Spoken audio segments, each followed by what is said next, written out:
Hey guys, welcome to Demonic Resurrection's weekly video updates, which as you may have noticed are no longer weekly. So these are now just video updates as and when we have news. So today's update is going to be a little different.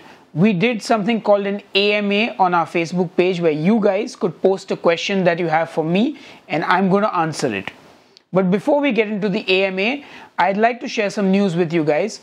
In case you didn't already know, Demonic Resurrection has been nominated in 8 categories for the Rolling Stone Metal Awards, and we're really excited about it. They also have a public choice where you guys, the fans, can vote for us. The link will be below in the comments where you can vote. In fact, in 2010, we had won in 2 of those categories thanks to you guys.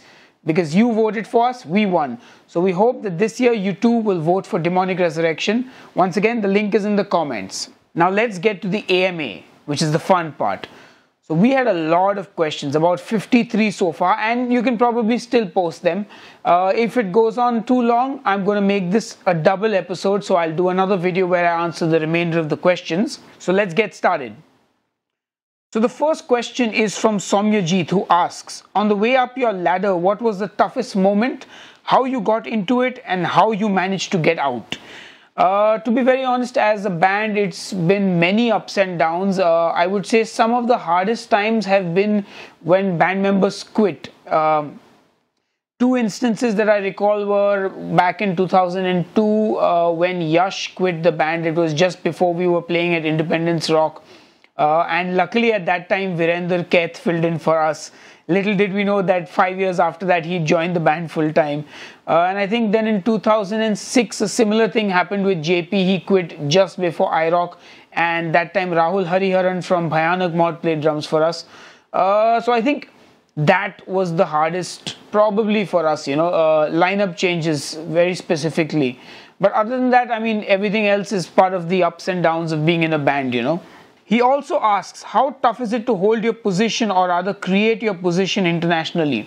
Well, it's like anything else, I mean, in your career, in whatever you do in life, you got to do something unique, something different. You have to have your own identity, and that is how you leave a mark.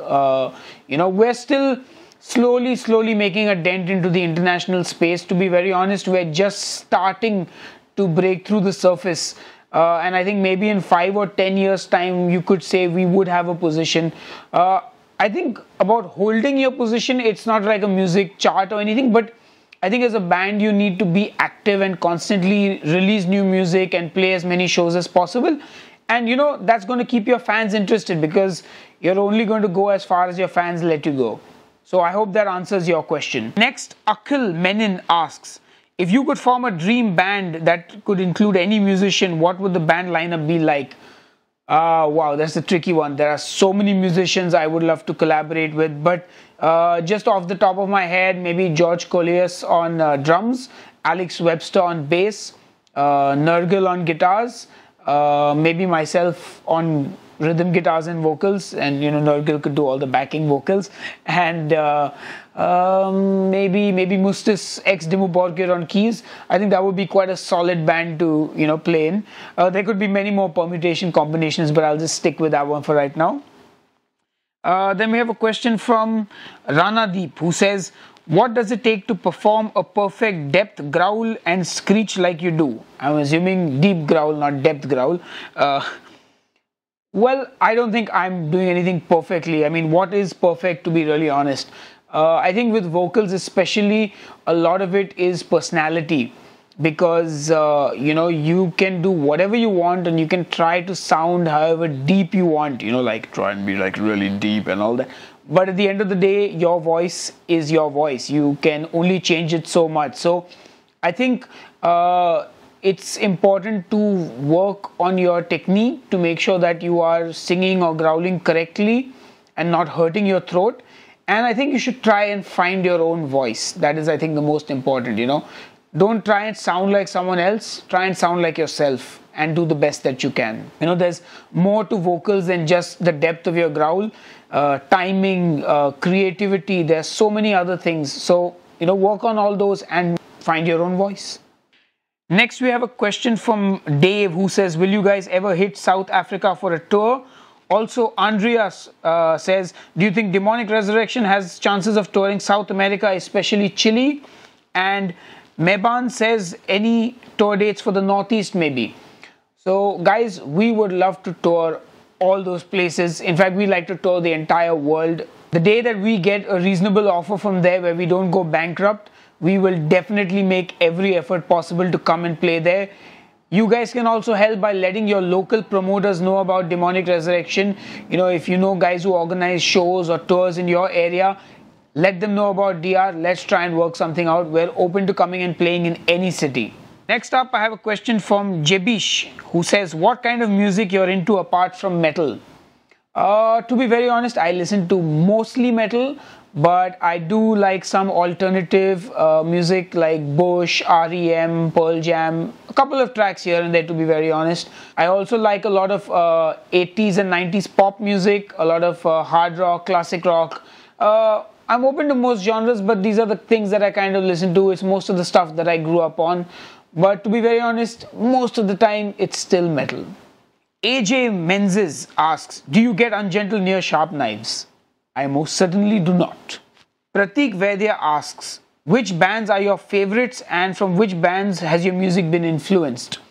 Wow, I can't say that I have any one favorite band. There are a lot of artists that would fit the bill. Very specifically, if I have to pinpoint, I would say bands like Blind Guardian, Dimmu Borgir, Behemoth, Cryptopsy, Nile, Camelot, Nightwish. I mean, all these bands, Fear Factory, hugely influential. With Demonic Resurrection, the influences have constantly changed over the years. Because it's not just my influences. I think back in the day when I started DR, it was a lot of Dimmu, Cradle of Filth, Nightwish, Theatre of Tragedy, which is why we had the whole female vocal element, the slightly almost gothic sound to the first album. And then, of course, I got more into black metal, so there was a lot of Ancient, a lot of Gehenna, a lot of Graveworm, a lot of Old Man's Child, and, basically every band that I could listen to under the genre. And then there was a lot of death metal, power metal, a lot of Cannibal Corpse, Vader, Nile, Hate Eternal, Cryptopsy. The power metal influences were Blind Guardian, Camelot, etc. So you would also see the shift in the songwriting style from the first album and the second one. Also more clean vocals, male clean vocals, and there was the female vocal was dropped then.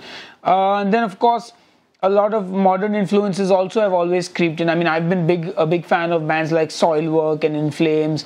So all these influences are always there. And, when Viru joined in, he brought in a lot of Sikh, Meshuggah, and that kind of music which he listened to. Daniel brought in a lot of tech that he used to listen to, the Gorguts and all that kind of stuff. With Nishit, he has a lot of shred influence. Ashwin has his varied influence of so many things.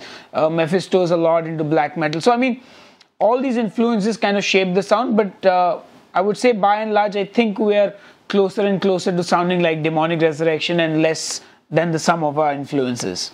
Abhijit Verma asks, why metal? Why not tried other genres back 15 years? I'm sure metal was alien for many in India. You could have chosen other genres that are quite established like folk and stuff. So why metal? First of all, you don't choose metal. Metal chooses you. I'm just kidding. But I did not get into music to make money.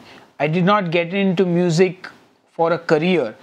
I got into playing music because I loved the music with an undying passion, and it was my form of expression. It was my way to express myself. And I mean, at some point, yes, it was what I wanted to do for the rest of my life, but that was metal. That's the way the metal music had grasped me and refused to let go. I didn't have interest in other genres of music, and I still really don't. So the idea of doing another genre is very forced. I